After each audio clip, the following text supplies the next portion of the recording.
Պես հաստատան ինչ կհայտնեք։ Նախ տեսակցելը 3 են տեսակցել, բայց մինչև այդ հայտարարեմ, որ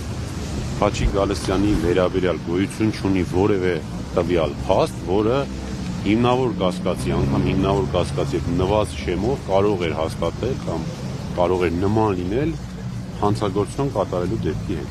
Որևէ նման տվյալ գոյություն չունի։ Խաչիկ Գալստյանին կալանքի տակ պահելու որևէ հիմք գոյություն չունի։ Սկսած իր կենսագրությունից, իր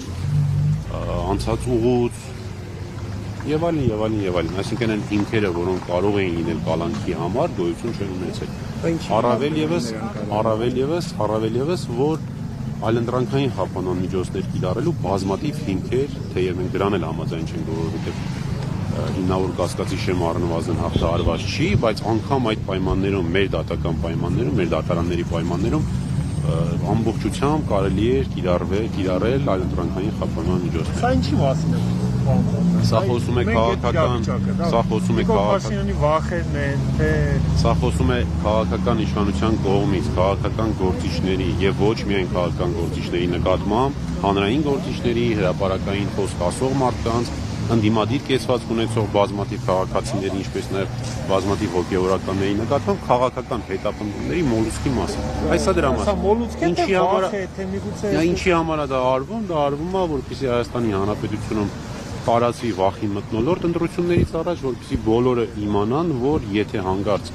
փորձեն տարբերվող կարծիք ասել, քան իշխանության կարծիքն է, նրանք կարող են բանտարկվել, բայց պիտի հիասթափեցնեն իշխանությանը Հայաստանի Հանրապետությունում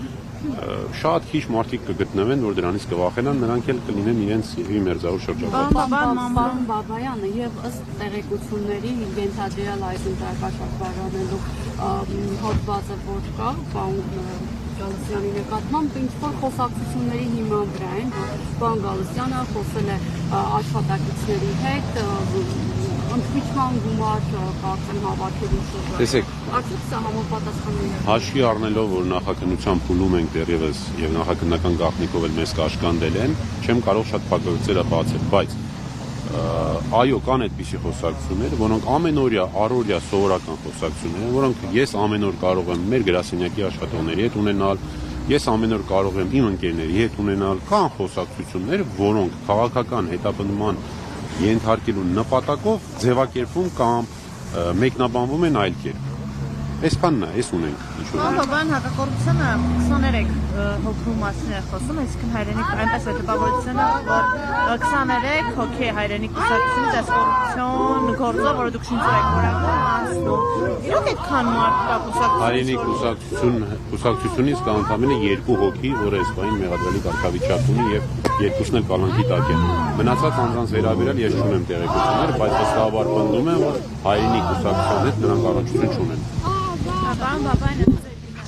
այսօր Հայաստանի բանտերում քանի քաղաքական կա։ Դա գնահատականով չի, գիտեք, ընդհանրապես մարդկանց քանակը, թիվը, վիճակագրական տվյալը գնահատականով չի։ Բայց գնահատականը ստեղ այլ է, որ այնքան շատ են, որ չենք հասցնում հաշվեն։ Այսինքն երբեք չի եղել Հայաստանում, որ